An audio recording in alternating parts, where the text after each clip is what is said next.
প্রতিষ্ঠাবার্ষিকী উপলক্ষে ঐতিহ্য আর সংগ্রামের স্মৃতি ধারণ করে বর্ণাঢ্য র্যালি আয়োজন করেছে জাতীয়তাবাদী স্বেচ্ছাসেবক দল।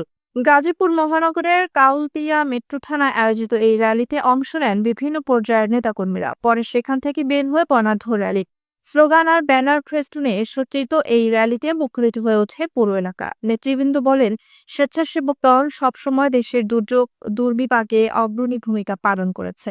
ভবিষ্যতেও গণতন্ত্র ও জনগণের অধিকার রক্ষায় তারা থাকবে সামনের সারিতে। মোহাম্মদ শাহাদাত হোসেন শাহীন, আহ্বায়ক, গাজীপুর মহানগর স্বেচ্ছাসেবক দল।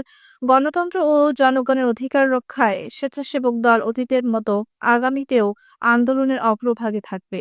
গৌরবময় ৪৫ বছরের পথ চলায় বর্ণাঢ্য র্যালি হয়ে উঠেছে স্বেচ্ছাসেবক দলের ঐক্য ও সংগ্রামের প্রতীক। নেতাকর্মীরা বলেছেন, নতুন উদ্দীপনা নিয়ে তারা আগামী দিনের রাজনৈতিক লড়াইয়ে মাঠে থাকবে। সকাল থেকেই ঢাকা ময়মনসিংহ মহাসড়ক এলাকায় জড়ো হন স্বেচ্ছাসেবক দলের নেতাকর্মীরা।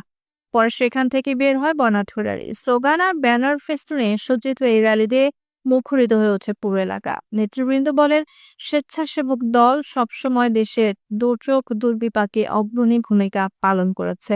ভবিষ্যতেও গণতন্ত্র ও জনগণের অধিকার রক্ষায় তারা থাকবে সামনের সারিতে।